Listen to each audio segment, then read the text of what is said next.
Chapter 134. GR City was leaning towards the afternoon. A peaceful sunset covered this desolate piece.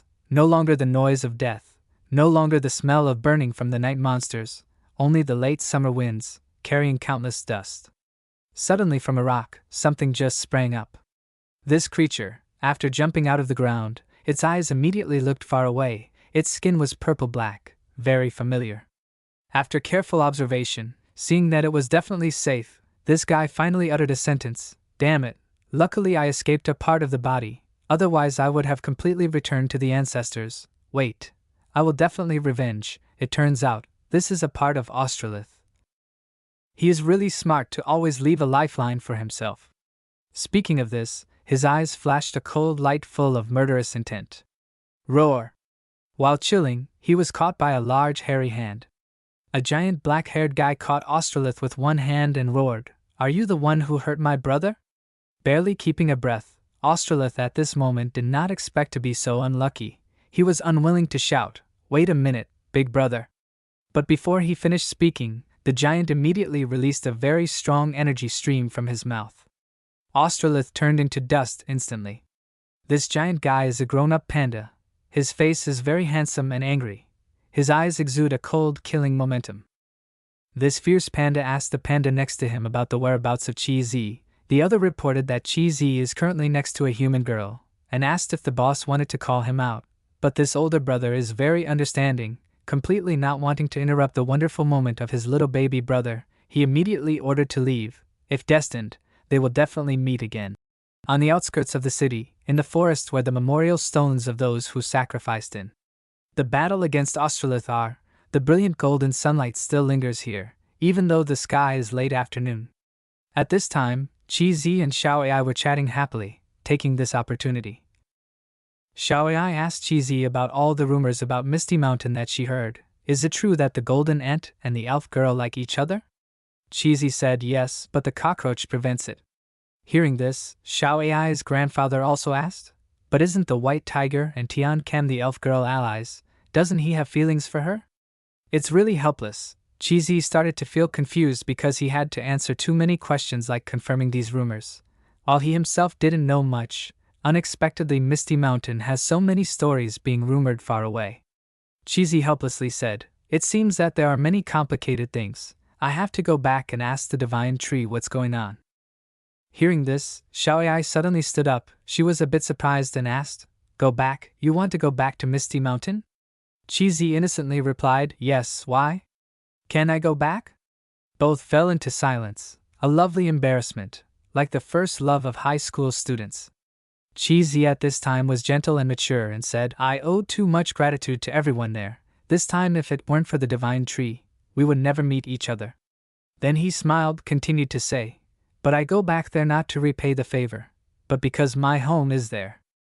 Speaking of which, Chi-Z's eyes lit up with a joyous happiness. Home, that is such a warm place. That could make Chi-Z so happy. It seemed that seeing this look, Shiai also understood. Shiai's eyes showed a gentle regret, just hummed. Chi-Z took out the flute always worn by him, wiped it once, then gave it to Shiai and said, "Shiai, give you back this flute, I have kept it quite well." Shiai was a bit surprised. Unexpectedly this keepsake Chi-Z always wore it by his side. She thought it was another flute that Chi-Z created. It's surprising that Chi-Z has managed to preserve this relic so well, despite his frequent battles with enemies. Many years have passed, but this flute remains as intact as new. Shiai said, "I don't need it anymore. Anyway, this flute has not been with me for a long time. I have gotten used to not carrying it with me. Instead, why don't you keep it?" Hearing this, Chi-Z felt nervous, as if Shiai was sulking and wanted to quit playing. But Shiai was very quick, because she seemed to see Chi-Z's worried thoughts. She smiled charmingly and said, "Next time you give it back to me." Immediately, Panda Chi-Z was happy again and agreed immediately. The footsteps of the divine tree were still rushing. It must be said that it was running fast as if stealing. Why? There are many reasons, such as checking the evolution points to upgrade. Isn't it very urgent, haha? Suddenly there was a broadcast sound. Wrong, it was Chi-Z's voice. He had returned and wanted to go together.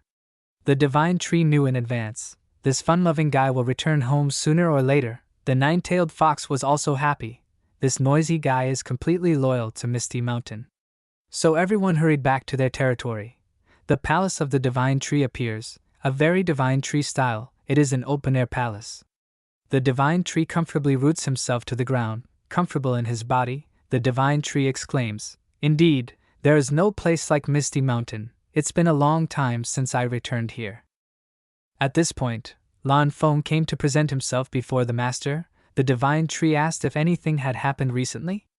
Lan Feng quickly reported that all was well. Lan Feng was responsible for defense while the Misty Mountain army went on expedition. Without saying much, the divine tree immediately opened the attribute table. Checking the number of evolution points earned, 180,420 points. The divine tree squinted, seemingly too surprised, after destroying the transcendent fourth order with a combat power equivalent to the fifth order, but did not earn any evolution points. The divine tree was shocked. Could it be that this opponent was still alive? But at this moment, a space tremor occurred. The entire space was shaking to the extreme. The divine tree saw itself being summoned to another space. In front of the divine tree, a green board appears with the word system on it. The system is calling the divine tree's name, Zuizu. The divine tree met the system again, and asked with an unhappy voice, "Is it you again? What do you want by calling me here?" The system coldly announced, "The outer face of the darkness has appeared, the next enemy has appeared, this power surpasses you a lot, you can't keep up." The divine tree squinted and asked, "You mean, the one I just killed is just the beginning?" But the system did not answer but continued to say, "Despair is waiting for you in the future. You will lose everything. If you fail, you will fall into reincarnation, and if you win, you will be left alone. Everything will be extremely dark, beyond imagination. Zuizu, prepare well and fight for this battle." The divine tree frowned deeply. The system had never spoken with such a desperate voice. It seemed that even the system had no faith in the upcoming battle. Back in space, the divine tree is still a bit stunned. Then he turned to a deep sadness. He whispered, "Darkness is coming." But very quickly, the divine tree turned to determination very quickly and shouted, "Damn it, then come on. I will not lose." The gruff shout of the divine tree echoed throughout the Misty Mountain forest. A peaceful island on the sea, oh my. Suddenly the island shook violently, creating angry waves around. It turns out this island grows on the back of a gigantic sea monster, and now this sea monster is diving deep into the sea. It heads straight for the deepest trench of the ocean. Moving sluggishly, it turns out this is a mutated whale worm. Its length probably reaches thousands of meters. Could this be the opponent that the system mentioned? End of chapter 134.